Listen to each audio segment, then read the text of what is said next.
Esto es lo que podría suceder si no refrenamos el ritmo del calentamiento global. Ya hay signos. Hay especies animales que se trasladan, algunas sembrando el caos en los ecosistemas.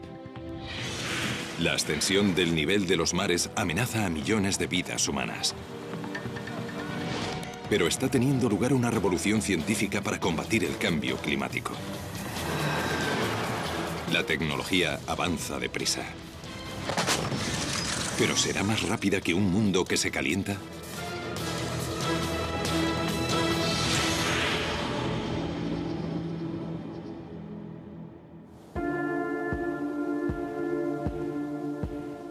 El clima de la Tierra siempre ha cambiado, pero raramente tan aprisa. En solo 250 años el planeta se ha calentado casi 1 grado centígrado o Celsius. Celsius es la escala que usan los científicos para medir la temperatura. Al ritmo actual de calentamiento, la mayoría de los climatólogos coinciden en que dentro de 50 años estaremos 1 grado más calientes y al menos 3 grados más a finales del siglo XXI. ¿Cómo será el mundo en cada uno de esos estadios? ¿Y qué avances científicos y tecnológicos se llevan a cabo actualmente para afrontar cada uno de ellos? Sabemos qué causa el problema.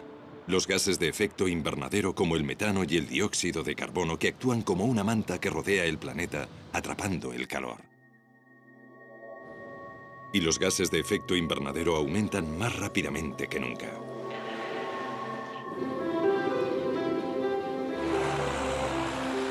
Lo demuestran proyectos como este, desarrollado a tan solo 1000 kilómetros del Polo Sur. Hielo antártico acumulado en capas a lo largo de millones de años. Los expertos climáticos británicos leen el pasado taladrando y examinando muestras de hielo o núcleos. Este núcleo de hielo tiene 750.000 años de longitud. Si nos remontamos a hace 3/4 de millón de años, podemos ver que hemos entrado y salido de 8 glaciaciones. Así que si nos fijamos en esos 8 ciclos climáticos, podemos ver lo que estaba haciendo la temperatura. Pero lo que es más importante, también podemos ver los niveles de dióxido de carbono y metano, 2 gases de efecto invernadero que había en el hielo. Y lo que encontramos es que están notablemente relacionados con la temperatura, se corresponden con la temperatura sumamente bien. Robert Malbeny es paleoclimatólogo y uno de los mayores expertos mundiales en este campo.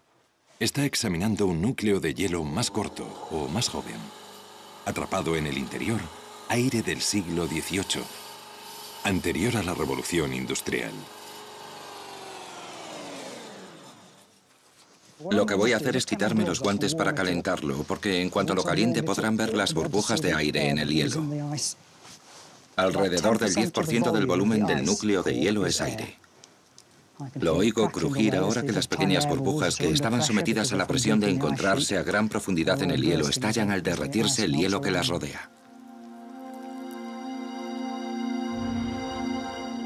No importa dónde se libere el dióxido de carbono, se distribuye uniformemente por la capa superior de la atmósfera. Así que el aire de la Antártida tiene la misma concentración de CO2 que el aire de cualquier otro lugar del mundo.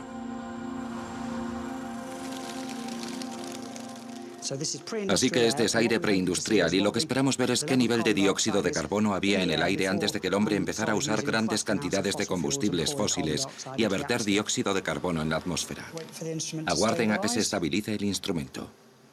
Así que tenemos 288 partes por millón. El nivel de dióxido de carbono de hoy es de 386 partes por millón. Es decir, que ha habido un incremento de 100 partes por millón en menos de 250 años. Puede que 100 partes por millón no parezca un gran salto, pero estamos 100 partes por millón más altos de lo que hemos estado en los últimos 3/4 de millón de años, y aumenta implacablemente 2 partes por millón cada año. A no ser que podamos disminuir la cantidad de dióxido de carbono que vertemos en la atmósfera, ese nivel continuará subiendo y habrá consecuencias en el clima. La preocupación por el cambio climático condujo a las Naciones Unidas a constituir el IPCC, siglas inglesas del Grupo Intergubernamental de Expertos sobre el Cambio Climático, un equipo que representa los hallazgos de más de 4.000 climatólogos. Lo lidera el doctor Rajendra Pachauri. La ciencia relacionada con el cambio climático ha alcanzado tal nivel de sofisticación y fiabilidad que no deja resquicio alguno de dudas sobre que el ser humano está influyendo en el clima de la Tierra. Ya con casi 1 grado más, estamos viendo pequeñas pero significativas consecuencias en el mundo natural. Como no solo asciende la temperatura del aire, sino también la de los océanos, muchas especies marinas cambian de hábitat, trasladándose del Ecuador hacia los polos.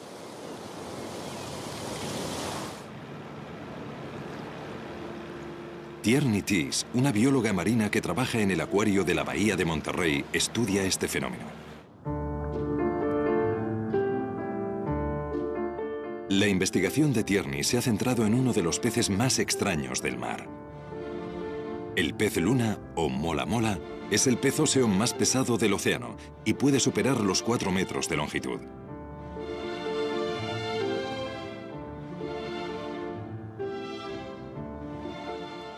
Da la impresión de que no está terminado.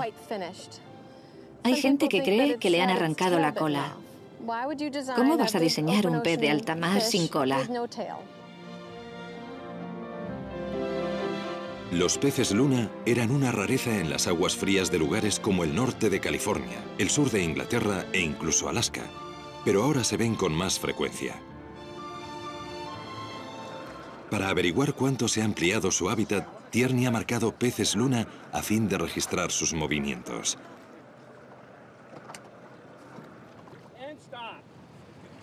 Tienes que sorprenderlos, porque los mola mola son muy asustadizos, mientras que otros te dejan interaccionar con ellos.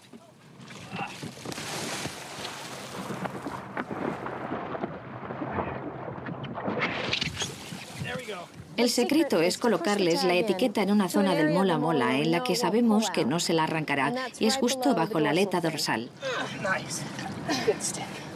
Una vez adosada, la etiqueta se queda puesta en 9 meses. En resumidas cuentas, registra el diario de viaje del animal y luego en el momento previsto se suelta del animal, flota hasta la superficie y envía todos sus datos al satélite. Ese satélite los reenvía a nuestros ordenadores y ahí podemos analizar todos esos datos.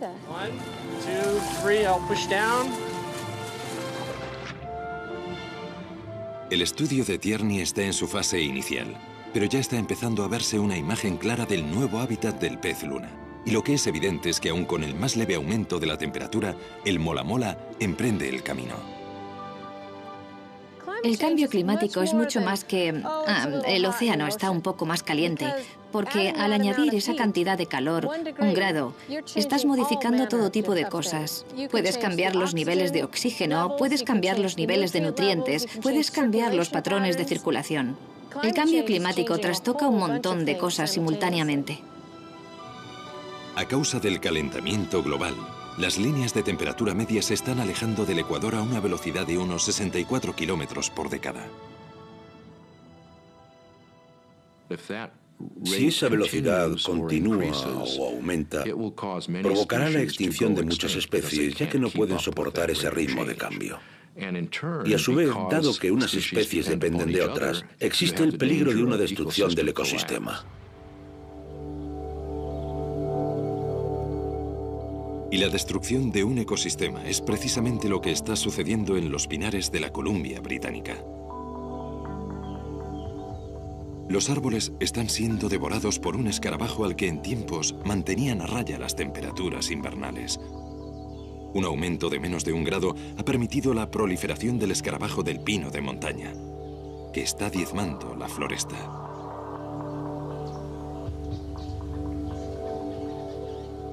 Bill Wilson dirige una investigación sobre el escarabajo de pino de montaña para el Servicio Forestal Canadiense. Emocionalmente es sobrecogedor. Cuando ves los pinos rojos no es signo del otoño o el invierno, es un signo de muerte. Esos árboles han sido asesinados por el escarabajo del pino de montaña.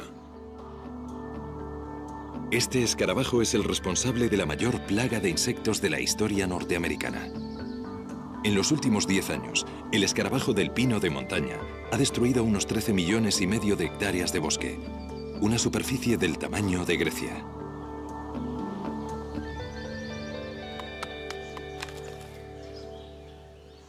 Estoy observando un pino que ha sido atacado en masa por el escarabajo del pino de montaña. Las hembras que atacan el pino con éxito excretan una feromona, y la feromona atrae a gran número de escarabajos. Muy rápidamente, los árboles se ven invadidos. Cuando el escarabajo consigue situarse bajo la corteza, lo que hace es empezar a alimentarse del árbol y pone los huevos. Esos huevos suelen eclosionar entre 7 y 10 días después y las larvas comienzan a alimentarse inmediatamente. Debilitan el árbol y se desencadena la enfermedad. El brote no puede controlarse con insecticidas. Al ritmo actual de destrucción, 3/4 de los pinos maduros de la Columbia Británica habrán desaparecido en 2019. Le da a uno que pensar que un insecto del tamaño de un grano de arroz pueda provocar los daños que está causando a los bosques norteamericanos. El ataque del escarabajo del pino de montaña es solo uno de los muchos modos en que un aumento de casi 1 grado está afectando al delicado equilibrio de la naturaleza y amenazando la supervivencia de especies. La pica o liebre silbadora, nativa de Estados Unidos desde hace 40.000 años, podría ser el primer mamífero que se extingue mientras lucha por adaptarse al cambio climático. En África, la migración anual de más de 1 millón de ñúes se encuentra amenazada, ya que la sequía acaba con las praderas en las que pace. En las selvas tropicales de América Central y del Sur, 70 especies de atelópidos y dendrobátidos ya se han extinguido, ya que el cambio climático permite que un hongo letal medre entre ellas.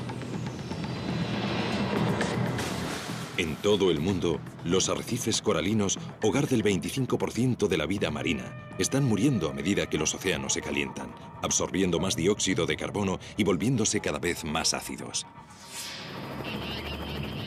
Pero es en el Ártico donde los efectos del calentamiento global son más evidentes.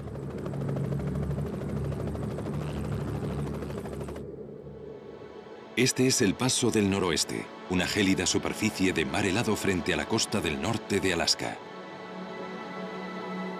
Durante la era de los descubrimientos, incontables exploradores trataron de usar este paso como atajo entre Europa y Asia.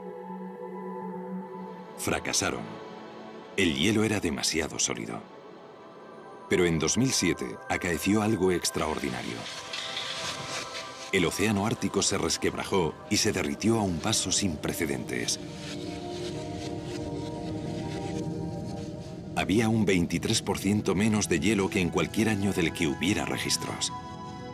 El mar helado se retira cada verano, pero en 2007 desapareció tanto que por primera vez en la historia, grandes navíos pudieron navegar por el Paso del Noroeste. Si continuase este ritmo de disminución, ya no habría mar helado estival en el Ártico para 2020. Si perdemos todo el mar helado y no se recompone, lo cual es posible, al final del verano habrá desaparecido y quizá el agua haya absorbido tanta energía solar que el mar helado no vuelva a formarse. Entonces, vas a tener importantes cambios de carácter permanente en el clima del hemisferio norte.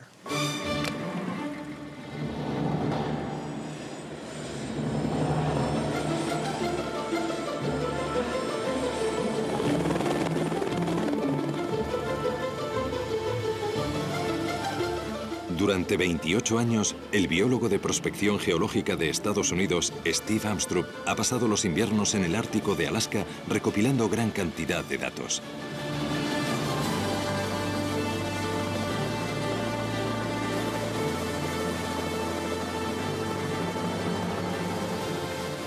Está estudiando uno de los animales más magníficos del planeta.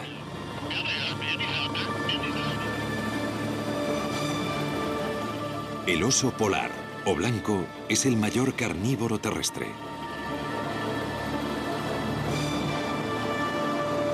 Está soberbiamente adaptado para vivir en este inmisericorde desierto desde hace 300.000 años. no puede adaptarse al cambio climático.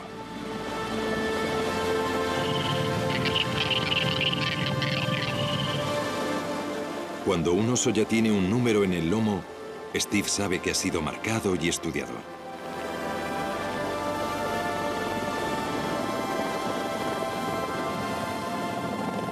Usando un dardo tranquilizante, seda al oso sin marcar. Una hembra.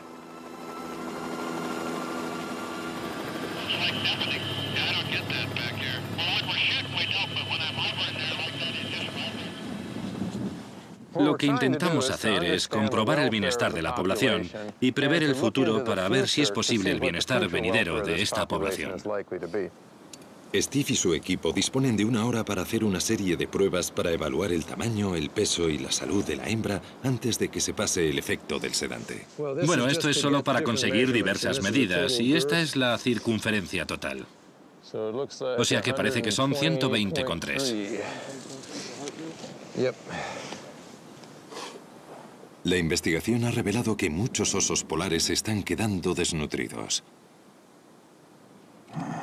Los osos polares dependen totalmente para su nutrición de las focas que cazan en la superficie de este hielo y por lo tanto dependen completamente del mar helado para su supervivencia. Y nuestra preocupación actual es que el hielo marino de esta parte del mundo está declinando a una velocidad muy rápida. Steve ha realizado un descubrimiento revelador. Esta osa produce leche, pero sus oseznos no aparecen por ninguna parte. Lo que ha pasado es que ha perdido sus oseznos hace un tiempo y ahora está de nuevo en celo. Y eso significa que salió de una guarida de algún lugar de la costa esta primavera y perdió sus cachorros. En años recientes, Steve ha visto un gran descenso en el número de oseznos que sobreviven a su primer año y culpa a los cambios en el mar helado. Dado que hay menos hielo y la capa es más delgada, se forman más cordilleras a causa de la presión. Muros de hielo revuelto que suponen barreras formidables. Si eres un osezno solo de este tamaño, te es muy difícil afrontar ese tipo de cosas. Eres más vulnerable y puedes ser presa de otro oso o puedes resultar herido. O quizá no seas capaz de seguir el paso de tu madre cuando sale de su cubil en busca de alimento. Los hallazgos de Steve han contribuido a convencer al gobierno estadounidense para que catalogue a los osos como especie en peligro.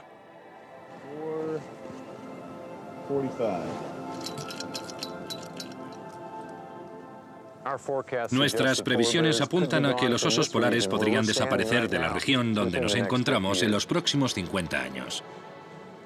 Llevo 28 años subiendo aquí y siempre he podido contar con hallar osos polares. Si viviera para ver el día en que no pudiera venir y encontrar osos polares, me resultaría muy difícil de digerir.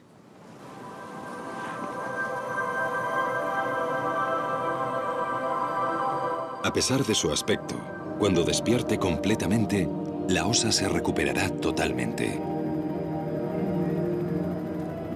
El hielo marino ha disminuido porque mientras que las temperaturas del resto del mundo han aumentado casi 1 grado, aquí han ascendido casi 3 grados.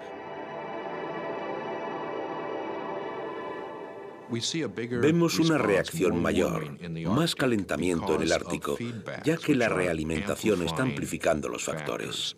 En concreto, se trata del albedo de la superficie de la Tierra, es decir, la reflexión de la luz. La cantidad de luz que incide en la superficie y se refleja es mayor si tienes una superficie blanca cubierta de nieve o hielo. De modo que si estos se derriten, queda expuesta a una superficie más oscura que absorbe más luz solar. Y eso incrementa el calentamiento y funde más hielo, por lo que en el Ártico obtienes un cambio mayor que la media global. La influencia del ascenso de la temperatura en el Ártico no solo afecta a los animales. La isla de Barter, aislada por el hielo marino durante 9 meses al año, alberga a unas 300 personas, la mayoría inupiat. Durante innumerables generaciones, la vida de la isla se ha basado en la caza de animales para sobrevivir.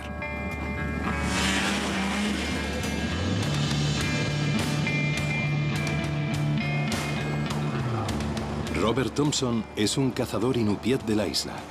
Hoy se dirige a lo que en tiempos fuera un rico cazadero.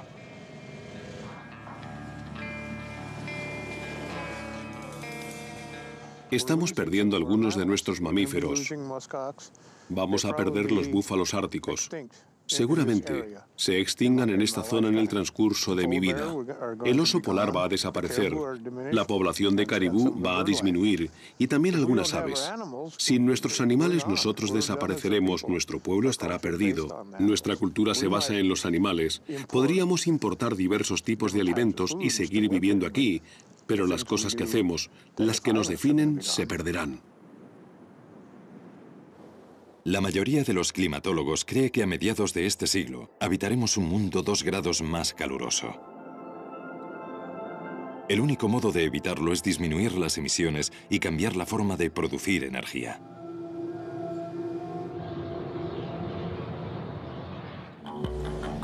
Más de un cuarto de los gases de efecto invernadero que producimos provienen de la combustión de combustibles fósiles para generar electricidad.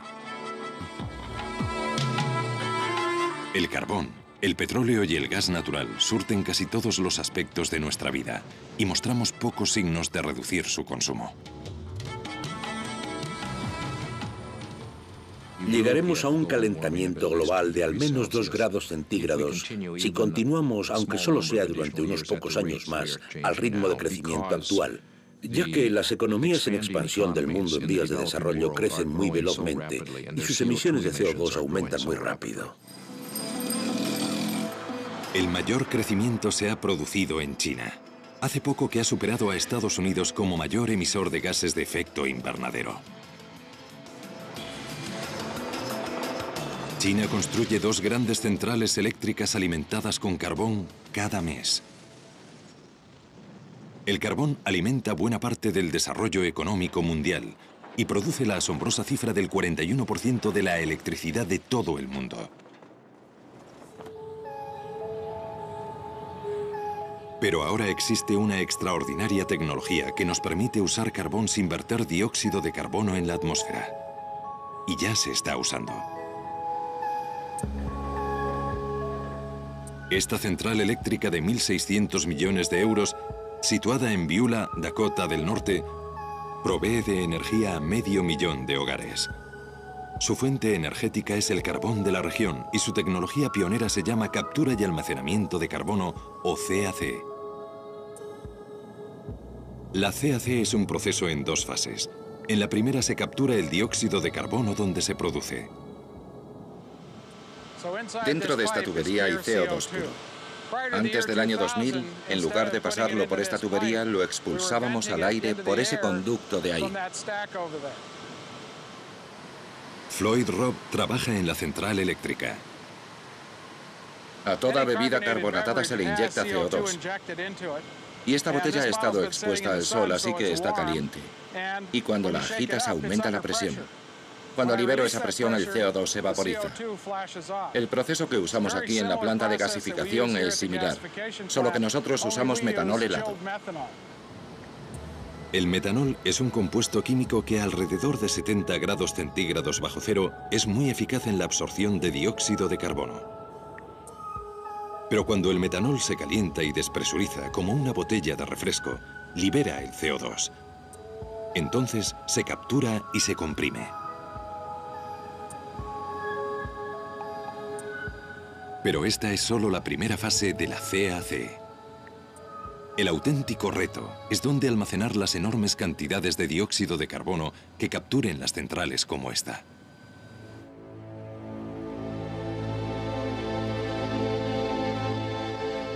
La solución podría hallarse aquí, en los magníficos cañones de arenisca del apropiadamente llamado Carbon County, Condado del Carbono, en Utah.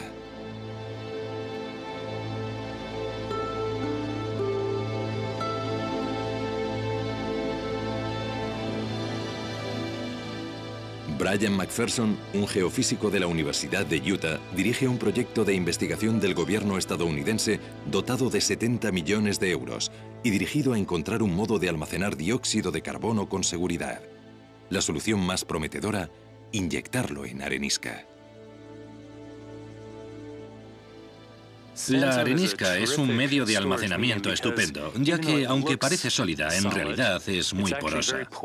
De modo que tiene muchos poros. De hecho, entre el 10 y el 15% de la roca son poros que normalmente contienen agua o salmuera. Y estamos viendo si podemos inyectar CO2 para reemplazar el agua o la salmuera.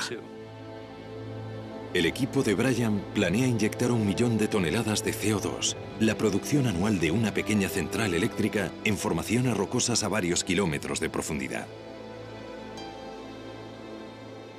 En este cañón, esas capas se ven claramente. La formación Navajo es una enorme capa de arenisca. Aquí detrás de mí lo pueden ver como un acantilado cortado a pico. Bajo la formación Navajo está la formación Canter, una capa oscura, y debajo está la formación Wingate. La formación Wingate es nuestro objetivo como almacén de nuestro lugar de pruebas. Tiene alta porosidad, alta permeabilidad, mientras que la capa de arriba tiene baja porosidad y baja permeabilidad. Y la idea es que la formación Canter evite que el CO2 suba a la superficie. Si los sellos naturales aguantan, las posibilidades de capacidad de almacenamiento de las formaciones geológicas como esta de arenisca son enormes. En el estado de Utah, donde nos encontramos, tenemos capacidad para 50 años de almacenamiento en formaciones geológicas, y es un cálculo pesimista.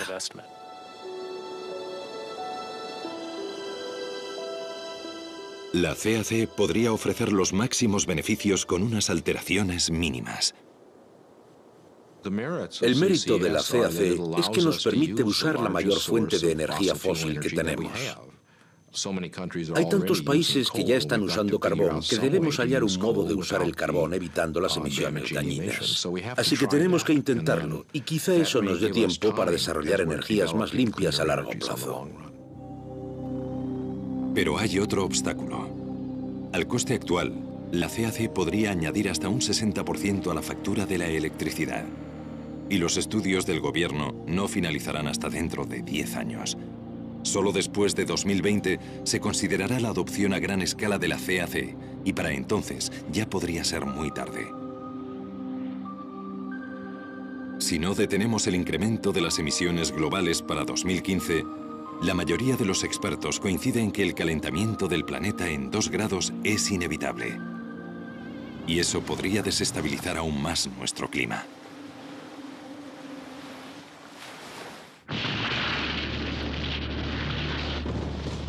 Una de las consecuencias más significativas del cambio climático ha sido el ascenso del nivel de los mares. Han subido más de 20 centímetros desde mediados del siglo XIX. En un mundo 2 grados más caluroso, subirían por encima de los 20 centímetros más.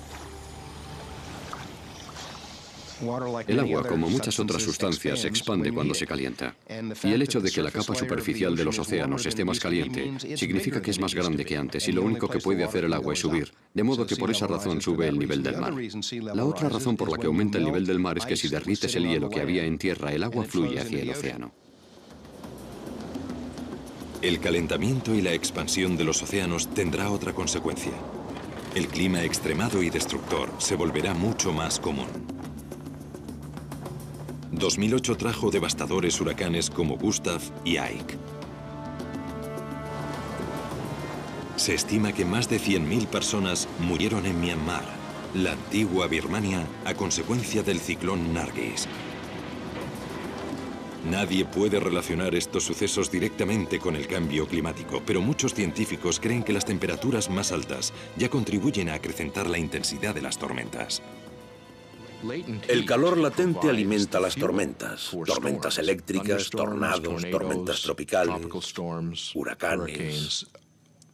La energía procede del calor latente, así que los océanos más cálidos alimentan más las tormentas, de modo que esperamos que las tormentas más fuertes se vuelvan aún más fuertes. El impacto destructivo de esto se sentirá en lugares inesperados.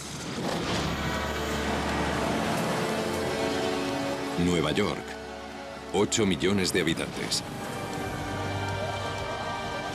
Una de las mayores y más ricas ciudades del mundo. A los neoyorquinos les gusta pensar que ya lo han visto todo. Pero en un futuro más cálido tendrán que vérselas con la amenaza de inundaciones regulares y devastadoras.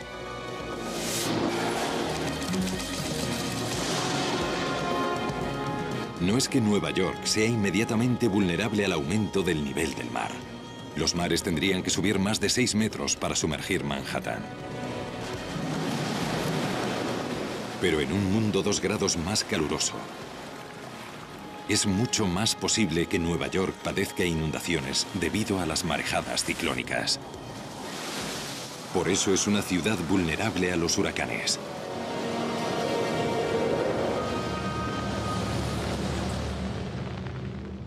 El último huracán fuerte se produjo en 1938, cuando el llamado expreso de Long Island rozó Manhattan atacando desde una distancia de 112 kilómetros al noreste. Murieron más de 600 personas. Cientos de casas fueron barridas por el mar. Hoy esa tormenta se clasificaría como de categoría 3.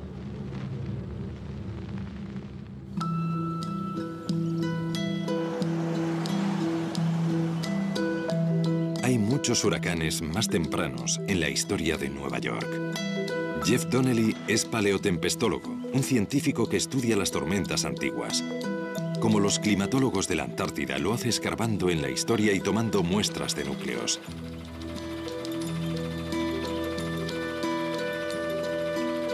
Extraen núcleos de barro y Jeff busca pruebas de marejadas ciclónicas.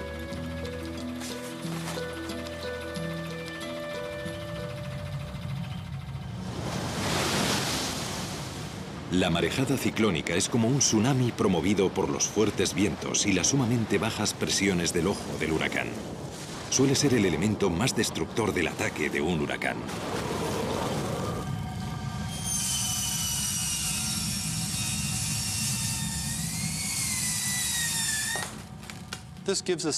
Con esto nos hacemos una idea de la frecuencia con que un lugar como Nueva York ha recibido el impacto de grandes huracanes en el pasado. En resumidas cuentas, es como leer un libro. Nos retrotraemos en el tiempo, abrimos estos núcleos y pueden ver los ricos sedimentos orgánicos que se han depositado día tras día. Pero ocasionalmente, al adentrarnos más en el núcleo, ves estas gruesas capas de arena que se han depositado. Y estas capas de arena son el resultado de las marejadas ciclónicas que han pasado sobre la playa y han desplazado arena hasta estas pozas y marjales. Y esta gruesa capa de aquí data del huracán de Nueva Inglaterra de 1938. Estos núcleos proceden de muy cerca de la ciudad de Nueva York y seguramente daten del huracán de la ciudad de Nueva York de 1821. Fue la última vez que la ciudad fue atacada por un huracán intenso, probablemente el huracán de 1815. Probablemente 1675, 1635. Y luego, antes, estos son todos anteriores al asentamiento europeo en el este de Norteamérica, de modo que los huracanes documentados llegan hasta esta época. Así que sabemos que es posible que Nueva York sufra huracanes directos, huracanes intensos. Han tenido lugar muchas veces y volverán a ocurrir en el futuro.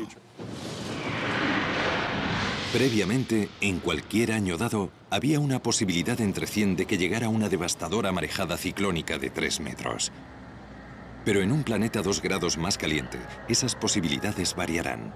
La doctora Cynthia Rosenzweig, destacada climatóloga, ha realizado muchos estudios para predecir inundaciones provocadas por marejadas ciclónicas. Una parte de las proyecciones del cambio climático es prácticamente segura. Es que el nivel de los mares será más alto. Eso proporciona la base para que ocurran las inundaciones costeras. Aunque las tormentas no cambien, ese nivel del mar más elevado permite que la inundación se interne más tierra adentro. Esa es la mayor vulnerabilidad de la parte sur de Manhattan y de muchas zonas bajas de la región de Nueva York. Con un nivel del mar más alto, marejadas ciclónicas que en el pasado habrían causado inundaciones de poca importancia se tornarán tan destructivas como la mayor tormenta del siglo. Lo que muestran nuestros estudios es que esa mayor tormenta del siglo podría suceder una vez cada 20 años. Durante la vida de nuestros hijos, es muy posible que tenga lugar esa tempestad catastrófica. En una tormenta así, la bolsa de Nueva York, Wall Street y todo el sur de Manhattan quedarían inundados. Partes de los distritos exteriores, Staten Island, Queens, Brooklyn y ciertas zonas de Nueva Jersey también quedarían anegadas. Pero quizá haya un modo de prevenirlo.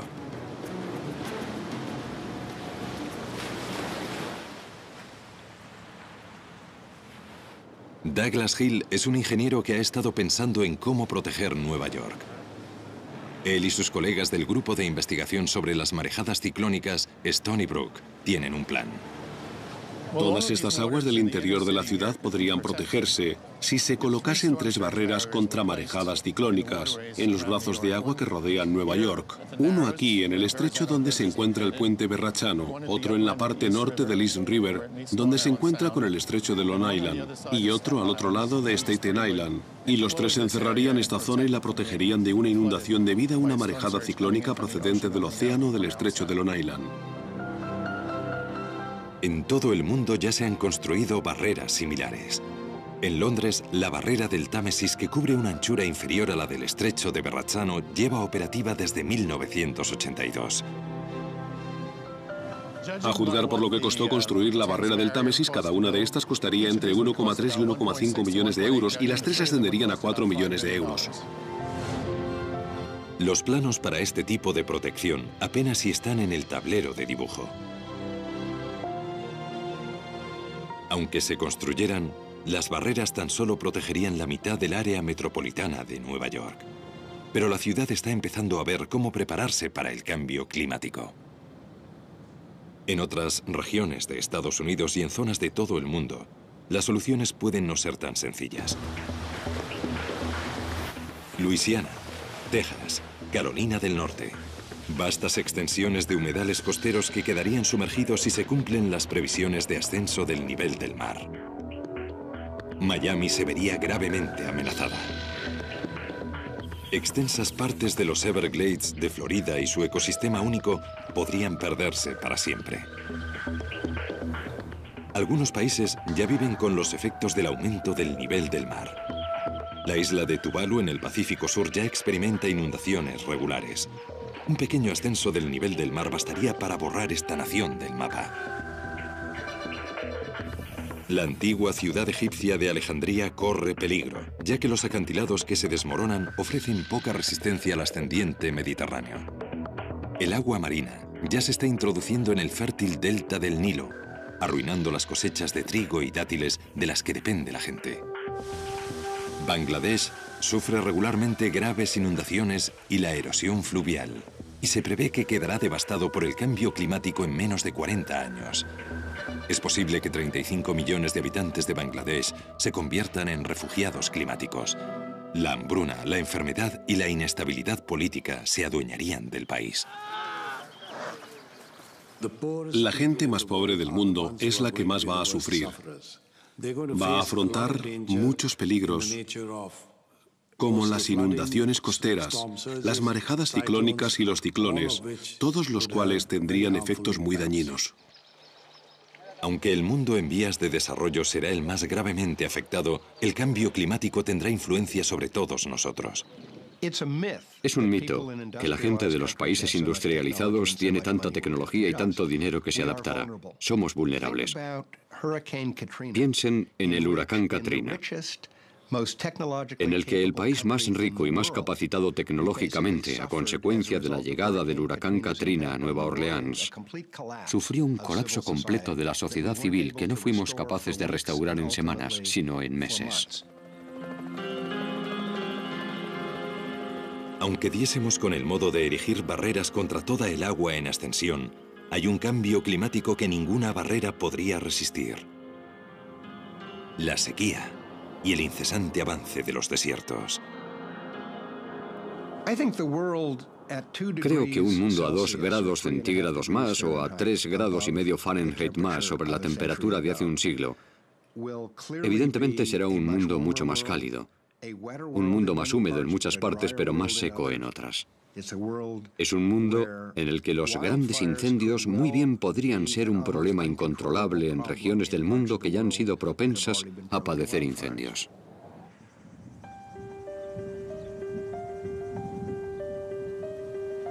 Y en ningún lugar la amenaza es tan evidente como en el estado estadounidense de California. En junio de 2008 se declaró una sequía de ámbito estatal. Los embalses estaban a la mitad de su capacidad, lo que conllevó un control estricto del agua y su racionamiento.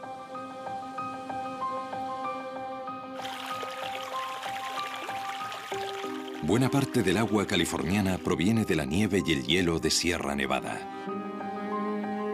Y esta fuente está en declive. La prueba más alarmante de ello es que se derriten los glaciares montañosos. En 1885, el glaciar Dana era un 75% mayor que hoy.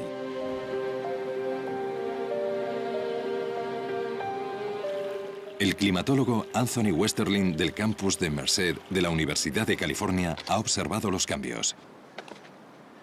Una de las razones por las que es tan importante el glaciar Dana es que es un símbolo de lo que ocurre con la nieve y el hielo de Sierra Nevada y otras cordilleras de todo el mundo como consecuencia de las temperaturas más cálidas. Y como el glaciar conserva el agua y el hielo de año en año, una buena parte de nuestra reserva de agua se almacena como hielo o como nieve en las montañas cada año y se funde a finales de la primavera y comienzos del verano. Confiamos en ese abastecimiento para nuestras granjas y ciudades. El calentamiento global ya ha traído primaveras más tempranas a Sierra Nevada, y eso supone menos tiempo de nevadas invernales y menos acumulación de nieve, es decir, menos agua para California. Aun con un ascenso de la temperatura de casi 1 grado, los glaciares están menguando en todo el mundo. A medida que se caliente la Tierra, el deshielo acelerado de los glaciares supondrá una grave amenaza para grandes poblaciones. Los mayores temores se centran en el Himalaya, que abastece los grandes ríos del subcontinente indio, el Indo y el Ganges. Habría una reducción muy acentuada del flujo de agua en todos los ríos que surgen de esas grandes reservas de hielo de la cordillera del Himalaya. Si eso ocurre, afectará a 500 millones de personas que viven en el subcontinente y a 250 millones de personas en China. Con un aumento de la temperatura de 2 grados, la escasez del agua no solo afectará a las reservas de agua potable, sino también a la agricultura. Los secarrales podrían reemplazar a las tierras de labor en todo el mundo. Y la sequía tiene otra devastadora consecuencia: el fuego. Las últimas investigaciones revelan que a medida que se caliente el globo, las temporadas de incendios van a empeorar mucho. Los incendios de California del verano de 2008 fueron los más graves desde que existe constancia. This is our nightmare. I'm just scared. My kids and my grandkids, I'm just scared. It's just unbelievable what it's like when you see all those flames coming right at you. Hubo cerca de 10.000 incendios que abrasaron más de 5.000 kilómetros cuadrados. Se perdieron 1.500 casas. Algunos fuegos aún ardían a finales de noviembre.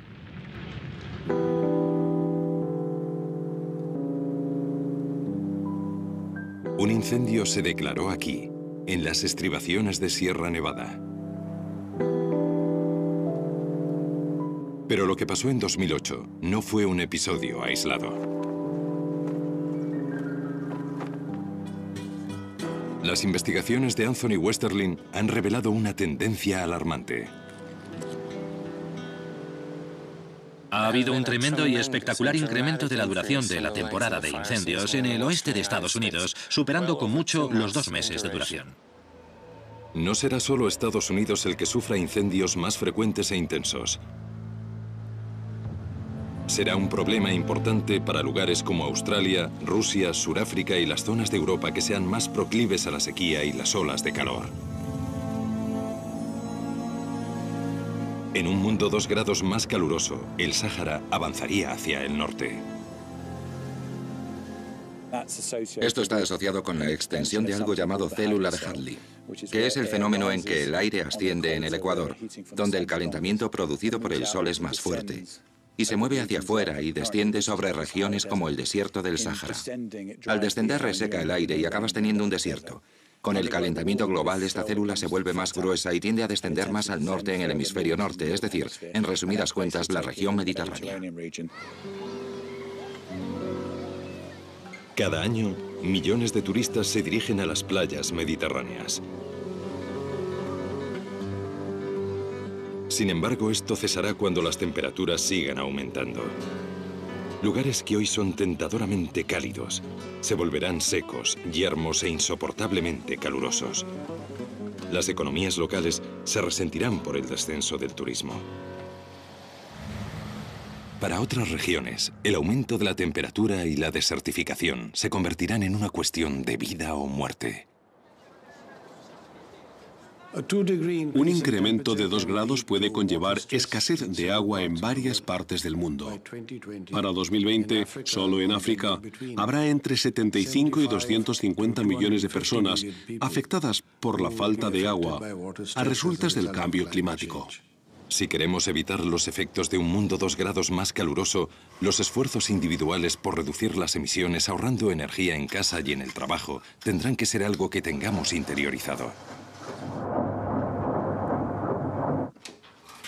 Lo más importante que la sociedad puede hacer para reducir su influencia sobre el clima global es incrementar la eficacia con la que usamos la energía. Coches más eficientes, aviones más eficientes, aires acondicionados más eficientes, bombillas más eficientes, electrodomésticos más eficientes, procesos de manufactura más eficientes. Hay unas posibilidades tremendas.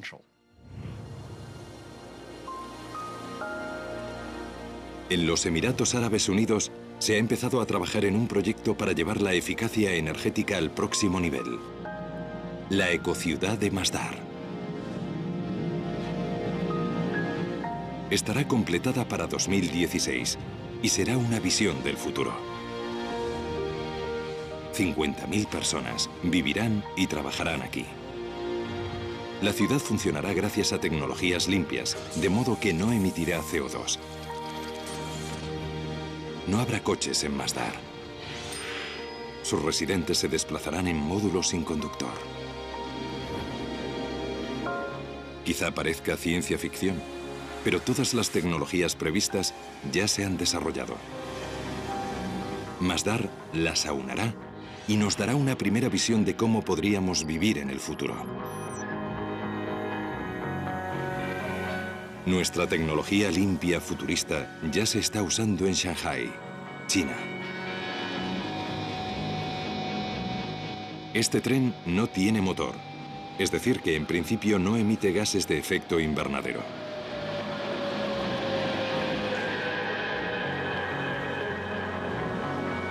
Es el primer tren comercial maglev de alta velocidad del mundo. Se desplaza a 431 kilómetros por hora.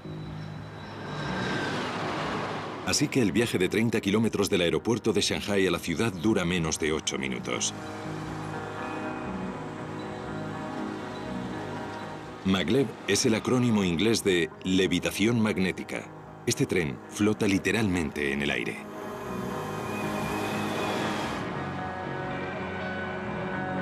Fan Mo es uno de los directores de investigación y desarrollo del Centro Chino de Maglev.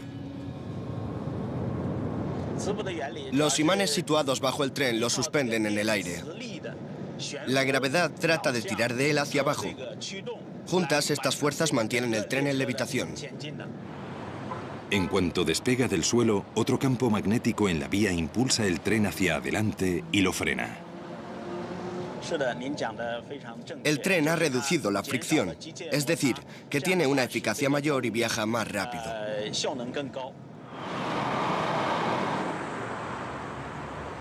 La levitación magnética no es una tecnología barata por el coste de tender el raíl que sirve de guía.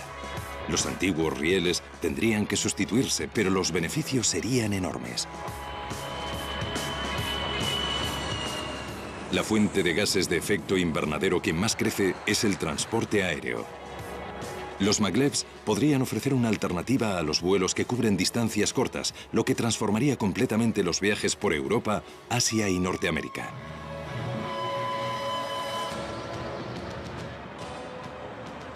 Pero eso no sucederá inmediatamente.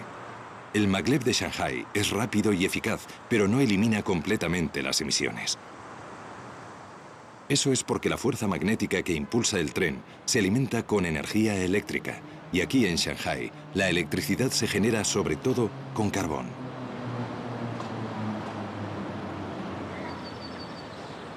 O sea que para que esta brillante tecnología tenga un auténtico impacto, debemos o bien perfeccionar la captura y almacenamiento de carbono, o bien dar con un modo alternativo de producir electricidad. Un país ya lo ha conseguido, dominando la naturaleza. El 99,9% de la energía de Islandia se produce sin emitir gases de efecto invernadero.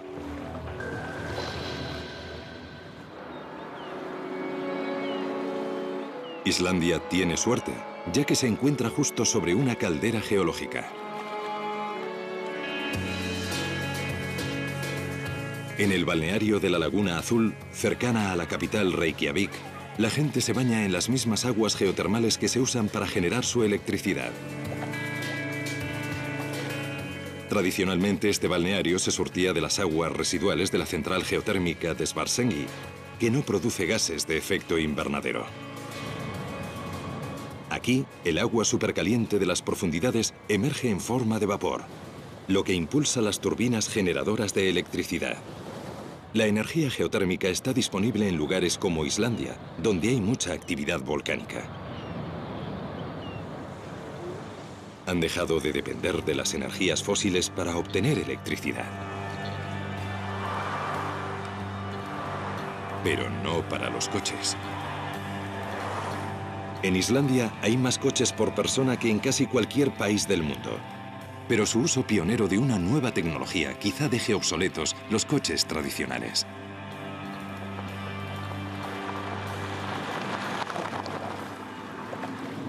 Este coche se parece a cualquier otro. Tiene el aspecto del típico coche de gasolina o de cualquier otro coche. Pero se trata de un vehículo de hidrógeno, que tiene una pila de combustible. La pionera de la tecnología de pilas de combustible ha sido la compañía de Jon Björn Skulason, que trabaja con 13 prototipos de coches de hidrógeno. Bajo el capó, una pila de combustible divide el hidrógeno en protones y electrones, sus componentes subatómicos básicos. Los electrones viajan a través de un circuito y se transforman en energía eléctrica, impulsando el motor. En Islandia creen que las pilas de combustible son un gran adelanto con respecto a las baterías convencionales que alimentan los coches eléctricos existentes. La ventaja de nuestro coche de hidrógeno es que un automóvil de hidrógeno puede repostar en 3 o 4 minutos, y el coche de hidrógeno tendrá una autonomía similar a la de un vehículo de gasolina. De modo que la diferencia es que los coches de baterías suelen tardar entre 5 y 8 horas en cargarse y solo tienen la mitad de autonomía que un coche de hidrógeno. Reykjavik cuenta con su propia estación de servicio de hidrógeno. Aquí el hidrógeno es fabricado por una máquina llamada electrolizador. La materia prima es el agua. La unidad está conectada al agua y la electricidad. El electrolizador divide el agua en hidrógeno y oxígeno. El oxígeno se evapora en la atmósfera y luego purificamos el hidrógeno. El hidrógeno va a un compresor ya que tiene un volumen mucho mayor, de modo que para tener suficiente energía en un vehículo hay que comprimir el hidrógeno. Una vez comprimido, el hidrógeno puede bombearse directamente en el coche, y la única emisión es el líquido que llegó al electrolizador al principio del proceso. Solo agua pura. Excelente. El hidrógeno como combustible es un logro emocionante, y más porque no hay que cavar ni taladrar para obtenerlo. No obstante, hay considerables trabas que vencer. Actualmente el hidrógeno precisa una gran cantidad de electricidad para producirlo. De modo que no hay beneficios netos, a no ser que, como aquí en Islandia, la energía usada para fabricarlo no produzca emisiones. Islandia planea ser una nación completamente libre de combustibles fósiles para 2050.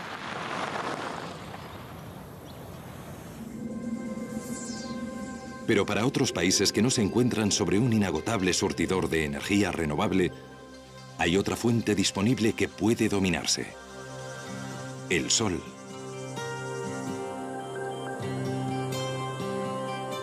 Ahora, en el sur de España, en la provincia de Granada, se ha producido un gran avance en la energía ecológica.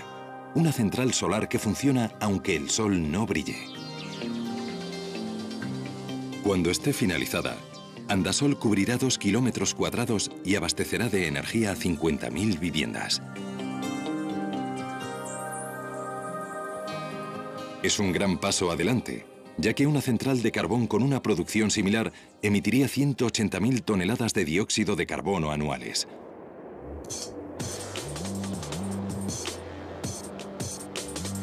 Los 210.000 espejos de la central son curvos para concentrarse en estos tubos. El aceite del interior se calentará lo suficiente como para impulsar unas turbinas de vapor, generando así electricidad. El ingrediente secreto de Andasol se encuentra en estos tanques. Sal fundida. La sal conduce y almacena el calor sumamente bien. El exceso de calor generado durante el día es absorbido por la sal. Por la noche, este calor almacenado produce vapor para seguir moviendo las turbinas. En el futuro, este tipo de tecnología podría generalizarse. Se podrían instalar grandes centrales solares en regiones secas y soleadas del norte de África, Texas y los estados desérticos. Vastas zonas actualmente inútiles para la agricultura podrían resultar ideales para la generación de energía. España no es el único país que avanza a pasos agigantados en las tecnologías energéticas limpias. El Reino Unido está dominando el viento, construyendo el mayor parque eólico del mundo. Con 271 turbinas, el parque londinense generará suficiente energía para 750.000 de casas. La primera central eléctrica marina del mundo se ha construido en Portugal. La Polamis usa sus movimientos serpenteantes de sus secciones articuladas para generar una electricidad que bastará para 15.000 viviendas. En Zuru, cerca de Malay, en la India, los excrementos humanos se usan para alimentar el alumbrado público de la ciudad. Otras ciudades indias lo están considerando. En China, la presa de las Tres Gargantas es la mayor central hidroeléctrica del mundo. Está diseñada para producir tanto como 22 grandes centrales alimentadas con carbón. Aunque no es energía verdaderamente renovable, y pese a su controvertida reputación, la energía nuclear está experimentando un resurgimiento. Actualmente proporciona a Francia el 70% de su electricidad, y varios gobiernos están planeando la fabricación de nuevas centrales. Todas estas tecnologías son un paso adelante en la dirección correcta, pero hay otra fuente de gases de efecto invernadero que aún no ha sido abordada.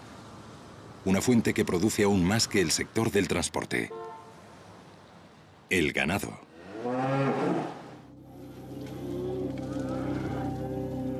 La industria ganadera de todo el mundo es la responsable de una asombrosa proporción de las emisiones de gases de efecto invernadero, el 18%. Es más de lo que suman los aviones, los barcos y los coches. Eso es porque la carne y los productos lácteos necesitan más y más tierras despejadas para pastos. Y se requiere una gran cantidad de energía para producir el alimento de los animales y refrigerar y transportar la carne. Las propias reses son la fuente de un gas particularmente nocivo, el metano.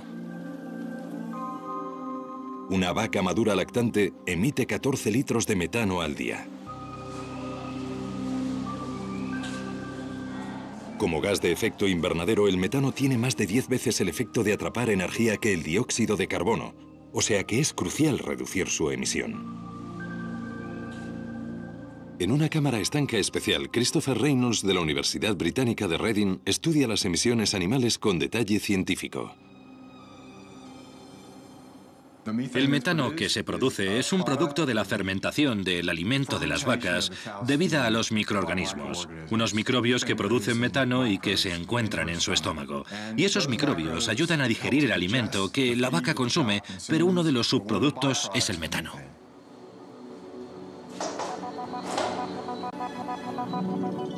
Contrariamente a la creencia popular, solo el 5% del metano procede del ano de la vaca.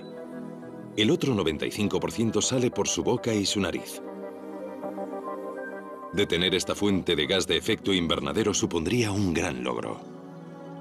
Uno de los santos griales de la gente que trabaja en este campo es tratar de dar con un así llamado antibiótico ecológico, un compuesto bioactivo procedente de una planta que tenga una acción antimicrobiana. En otras palabras, que acabe específicamente con los bichos que producen metano.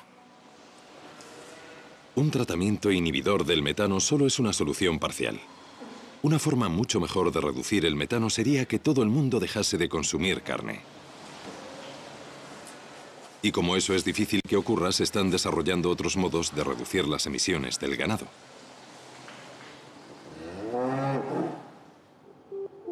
En la Universidad de Australia Occidental, en Perth, una extraña creación crece lentamente en un laboratorio.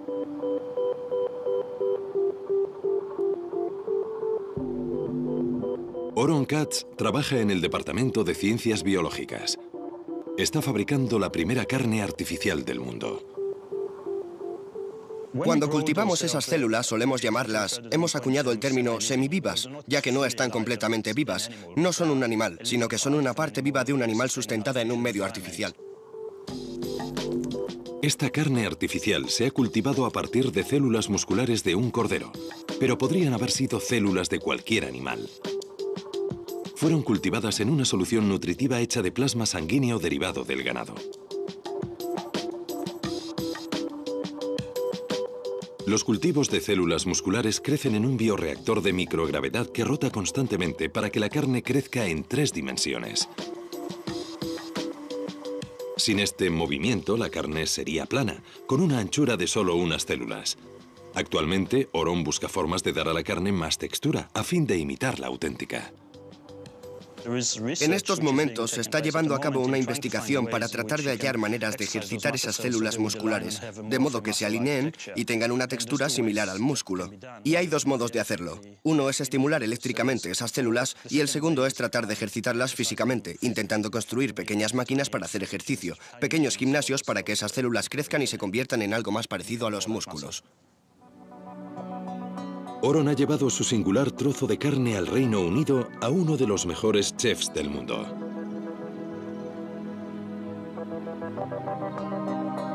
Heston Blumenthal, poseedor de 3 estrellas Michelin, es célebre por fusionar ciencia y gastronomía. Esta carne es tan innovadora que en Gran Bretaña no se reconoce como alimento y legalmente no puede comerse. It's got a smell of raw liver to it. I never really sniffed it, but I'm not allowed to eat it, so that's about as close as I can get. You're going to turn it into the world's most expensive, tiniest hamburger. Yes, which it is at the moment, and that's as big as one can get at this stage. Mucha gente podría considerar la idea de la carne criada en laboratorio menos que apetecible. Pero no este chef magistral. I think as a catalyst for conversation, debate and thought, it's fantastic because how many people are quite happy to eat sliced ham that actually is not ham at all. It's processed meat from animals that have been literally chained to the floor. Yeah. That's not a problem, but something that's been grown in a lab actually is a problem. To me, that has the potential to be a lot more ethical. Esta tecnología aún está en su infancia. Aun cuando los científicos descubran cómo incrementar la producción, esta sustancia criada en el laboratorio solo serviría como carne picada o troceada. Los filetes y las pechugas de pollo artificiales aún son solo un sueño. Y su producción aún no es viable económicamente. Pueden quedar décadas para la carne artificial, pero hay otra tecnología revolucionaria que también imita a la naturaleza que podría estar lista en unos pocos años. Y que podría reducir los actuales niveles de dióxido de carbono, algo vital en un mundo 2 grados más caluroso.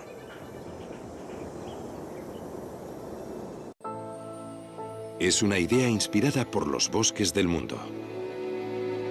Los árboles absorben dióxido de carbono a través de la fotosíntesis. Desempeñan un papel fundamental en el control del clima del planeta. De modo que, ¿la reforestación a gran escala no compensaría el calentamiento global? Podría ser, pero hay un problema. Nos estamos quedando sin tierra. Se están talando o quemando bosques para convertirlos en terrenos agrícolas a un ritmo de 356 kilómetros cuadrados diarios. Pero la ciencia puede haber dado con una alternativa. Lo que llamamos árboles artificiales es una tecnología para hacer lo mismo que hacen los árboles con el dióxido de carbono de la atmósfera, es decir, extraerlo de la atmósfera y convertirlo en algo que no vuelva a la atmósfera para no obtener el efecto de calentamiento del CO2. Mientras que las energías renovables y las tecnologías como la captura y almacenamiento de carbono se centran en evitar más vertidos de CO2, los árboles artificiales podrían reducir la cantidad que ya hay en el aire.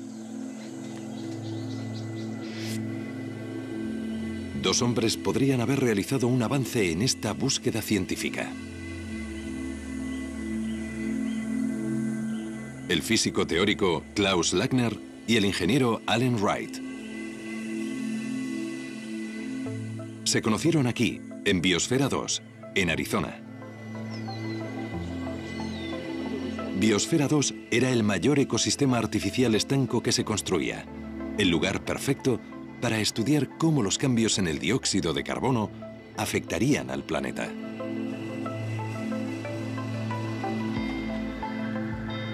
Cuando Allen y Klaus comenzaron a trabajar en cómo fabricar un árbol sintético viable, sabían que sería un paso gigantesco en la lucha contra el aumento del nivel de CO2 y el calentamiento global. El primer dispositivo que construyeron usaba hidróxido sódico, un componente químico conocido por su capacidad para absorber dióxido de carbono. Pero inmediatamente se toparon con problemas. La solución de hidróxido sódico es un material terrible para trabajar. Es muy corrosivo y cáustico. Como posible candidato tecnológico, sencillamente no funcionó. Así que volvieron al trabajo y fabricaron esto. El avance del segundo aparato era que abandonamos las soluciones de hidróxido sódico líquido como medio para captar el dióxido de carbono. En lugar de eso, hallamos un plástico que era capaz de absorber el dióxido de carbono directamente estando seco. Recogía el dióxido de carbono tan deprisa como el hidróxido sódico. Este plástico mágico lleva mucho tiempo fabricándose para usarlo en filtros de agua. Pero nadie había pensado en utilizarlo por su capacidad natural para absorber dióxido de carbono. En el nuevo prototipo, más parecido a un armario alto que a un árbol, se colgaron láminas del plástico. Pero para que el plástico fuera reutilizable, es decir, económicamente viable, debían encontrar un modo de que liberase el CO2 capturado. Otro compuesto químico, el carbonato sódico, tenía propiedades que podían eliminar el CO2 del plástico. Pero luego el CO2 debía extraerse de la solución de carbonato sódico, un proceso que requería mucha electricidad. Si fueras a usar el dispositivo electroquímico como medio para recuperar el CO2 y utilizaras una central de carbón para generar la electricidad que empleas, apenas obtendrías beneficio alguno de esta máquina, de modo que era contraproducente ir en esa dirección. Frustrados, Klaus y Allen decidieron enfocarlo de otro modo para ver si podían simplificar el proceso. Regresaron al concepto básico, no usando más que una campana estanca conectada a un monitor de dióxido de carbono. En su interior, hebras del plástico especial. Lo que ven en esta campana es una pequeña chimenea por la que insuflamos el aire y sobre ella este material plástico, de modo que esto es lo que hay sobre esta pequeña torre. Y observamos cómo absorbe el CO2. Como sabían que ocurriría, el plástico inmediatamente comenzó a absorber el dióxido de carbono, reduciendo la cantidad que se encontraba en la campana. Entonces hicieron algo que no habían considerado con anterioridad. Sumergieron el plástico no en una solución química, sino en agua normal y corriente. Vuelvo a poner esto en la pequeña torre. Cierro la campana para que el aire no pueda escapar. Lo que ocurrió a continuación fue extraordinario. El plástico liberó el CO2 absorbido. Los niveles de dióxido de carbono en el interior de la campana vuelta a sellar empezaron a aumentar desde 388 partes por millón, el nivel del aire de hoy, hasta 540, 730 y finalmente 1100 partes por millón. Nos dimos cuenta de que este material, este plástico que ven aquí, absorbe el CO2 cuando está seco y vuelve a liberarlo cuando se moja. O sea, que en realidad no se necesita más que agua. No hay que lavarlo con carbonato sódico, simplemente puedes exponerlo al agua. Es uno de esos momentos de descubrimiento en los que, en cuanto comprendes lo que está ocurriendo y te das cuenta de las implicaciones de ese descubrimiento, es un momento sobrecogedor. Tras procurar que la lluvia no libere el CO2, Allen y Klaus están construyendo un árbol artificial de tamaño natural. Cuando esté acabado, tendrá un tambor central conteniendo paneles del plástico especial y un sistema de control de la humedad. Alterando los niveles de humedad, el árbol artificial primero absorberá el CO2 y luego lo expulsará para su almacenaje permanente. El proceso no requiere compuestos químicos, solo una pequeña cantidad de energía y un suministro de agua. La visión del futuro para este tipo de árboles artificiales es que podrán capturar el dióxido de carbono que nada más puede capturar. Esa es su ventaja, esa es su fuerza. Un solo árbol absorberá cerca de 1 tonelada de dióxido de carbono diaria, lo que emiten 75 coches. 60 millones de árboles podrían absorber todo el CO2 que emitimos actualmente. Y eso no es todo. Esta es una de las pocas opciones disponibles para reducir el nivel de dióxido de carbono en la atmósfera que tenemos ahora, o el que tendremos dentro de 50 años hasta un nivel seguro. Todo este dióxido de carbono absorbido, por supuesto, habría que ponerlo en algún sitio. Pero ahí es donde intervienen otras nuevas tecnologías, como el almacenamiento geológico de CO2 que se está experimentando en Utah. Y como el nivel de dióxido de carbono es igual en cualquier lugar del planeta, los bosques de árboles artificiales podrían plantarse justo encima de los lugares de almacenamiento.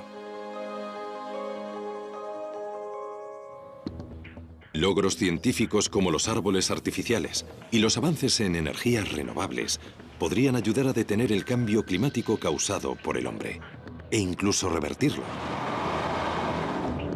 Pero si no se adoptan medidas como estas y nuestras emisiones continúan creciendo, los climatólogos advierten que en este siglo podríamos aumentar 3 grados con respecto a la media preindustrial.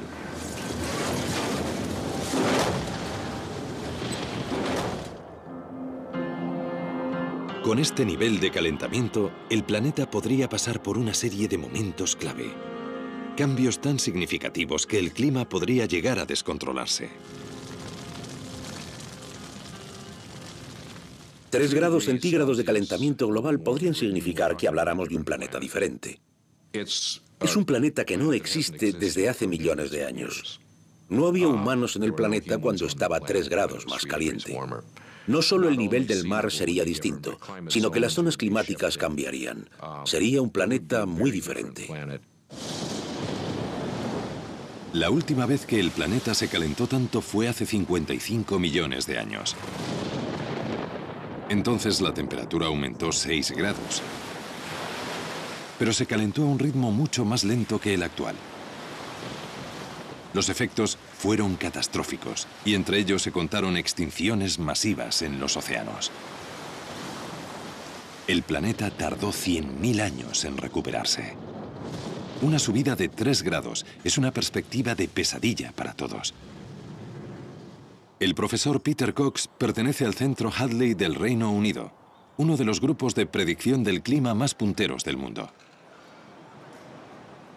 Aquí, bajo tierra, hay baterías de superordenadores que predicen el clima, tanto del presente como del futuro.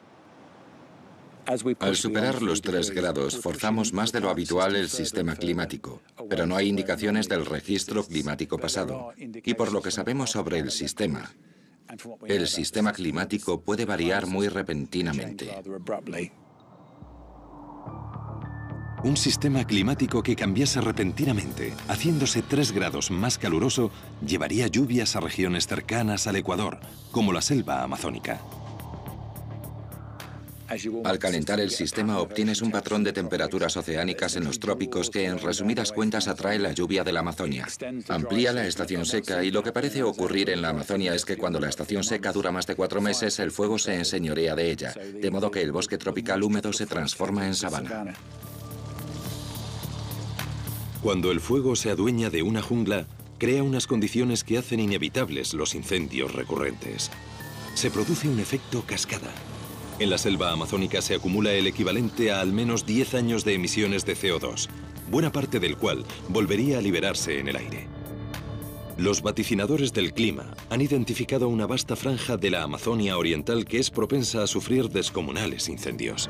No cabe duda de que la pérdida de selva tropical a esta escala tendría una gran influencia sobre el clima del planeta, aparte incluso de la enorme cantidad de CO2 que se liberaría.